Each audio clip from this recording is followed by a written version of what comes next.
All right, in this video, I'm going to go over using the square root property, which is pretty simple. Sometimes we get these equations that we need to solve that we can't factor really, but we don't have to. Usually you think, oh, difference of perfect squares. I have an x squared, I have a subtraction, but 8 is not a perfect square, so we can't do difference of perfect squares. So we use the square root property, and basically says that we can isolate the variable, solve for it, just when there's a square root. So first thing we do is we get that x squared by itself. Okay. Next thing we do, this is where the square root property comes in. When you take the square root of both sides of an equation, you have to remember that you're going to get that when you take the square root of something, you have to always remember that there's a positive and a negative square root. Now we're taking the square root of both sides to get rid of that exponent there. So then it just becomes x, because that's what we want. That's what we're solving for, x all by itself. Now, we always have a positive answer and a negative answer when we're square rooting the other side of the equation. Now, we also have to remember to reduce the radical as much as possible. So what's a perfect square that is actually a factor of 8? Well, 4, right? You can say 4 times 2 under that radical is still 8, square root of 8. So then we take the square root of 4 individually times the square root of 2. That's the same thing as that. I'm still just writing the same thing over and over again, just to demonstrate what I'm doing. And now that we have this square root of 4 all by itself, now we can actually take the square root of 4, which is 2, right? And we have to leave that square root of 2 there, because if we try to do that, we get an irrational number that just goes on forever. So it's easier to just leave it like that. So we have two answers. Positive 2 square root 2 and negative 2 square root 2.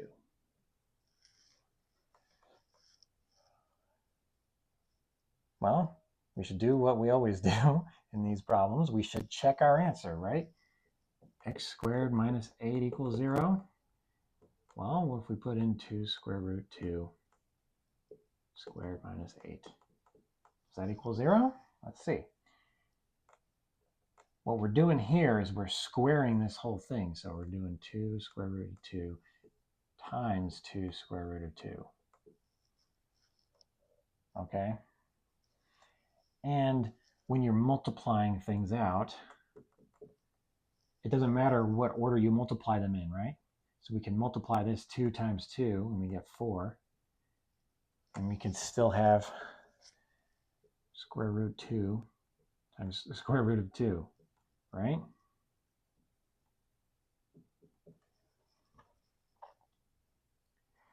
Well, I'm just going backwards the way I did it here. I'm just going the other direction. 2 times 2 under the radical. Well, what is that? 4 square root of 4 minus 8 equals 0. What's the square root of 4? 2. 4 times 2 is 8 minus 8 is 0.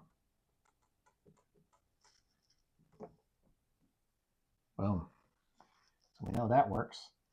And what do you know? If we did the same thing with negative 2 square root 2, squaring it will just give us a negative times a negative, which gives you a positive, and you get the same thing. So, checked our answer, and we got it right.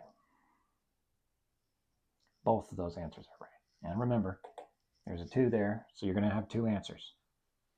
Always. All right, we're going to do 2 more for practice, and because they're a little different. All right, got to isolate the x, right? So we subtract 1 first from both sides. 4x squared equals 6. Okay, divided by 4 for both sides. X squared equals 3 over 2. Square root of both sides. X equals positive negative square root of 3 over square root of 2. Now, I did that for a reason. They never, and by they I mean math professors around the world, do not ever want to see a square root in the denominator of your answers. We need to rationalize that denominator. You remember how to do that? Multiply it by 1. Wait, that's not 1. Yes, it is. It's square root of 2 over square root of 2. Any number divided by itself is just 1. But I'm multiplying this denominator by itself because I know a radical times itself is going to be whatever that number is inside the radical, inside the square root there. That is going to stay the same. So we get x equals positive negative square root of 6 over 2. Square root of 3 times square root of 2 is square root of 6. Square root of 2 times square root of 2 is 2. And there's our answer. You can plug that in and check me if you like, but that is the answer. All right. Now let's do this one over here. Well, what do we do first? We divide by 3. We want that square, the part that's squared, to be by itself. So we divide by 3 first. You just treat this like it's one number because it's in the parentheses. Just like x squared, it's x minus 4 squared, but it's just like x squared. It's like kind of treat it the same way. 15 divided by 3 is 5. Take the square root of both sides. Remember, it's going to be positive negative. So we're left with x minus 4 equals positive negative square root of 5. No way to reduce that. Now what do we do? What? Well, we add 4 to both sides, right? X equals 4 plus or minus square root of 5. Wait, how could that be the answer? X equals 4 plus square root of 5 and x equals 4 minus square root of 5.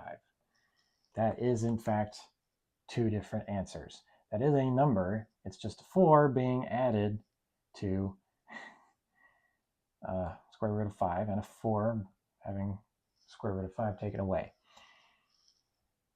And if we plug these numbers back in, I bet you they would work. So let's take 3 times x. Let's just do 4 minus square root of 5 there. Minus 4. Don't need these parentheses, actually.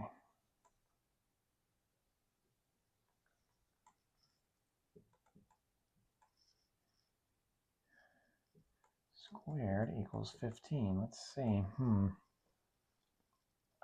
4 minus 4, right? That's 0. So those just cancel out, and we're left with negative square root of 5. That's a terrible 5. Like an S. Squared times 3.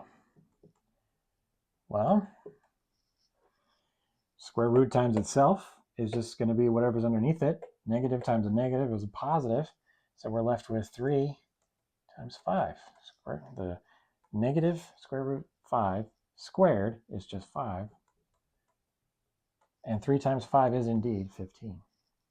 And if the negative one worked, guess what? If that was positive, it would still work. So those are our answers. But this is the standard form that you need to write this out in. If this had been x plus 4 equals positive negative square root of 5, keep in mind, you subtract 4 from both sides and you would get negative 4 plus or minus square root of 5. That's just a note. That is how you are supposed to write it. Doesn't matter if this is negative or positive. All right. Thanks for watching.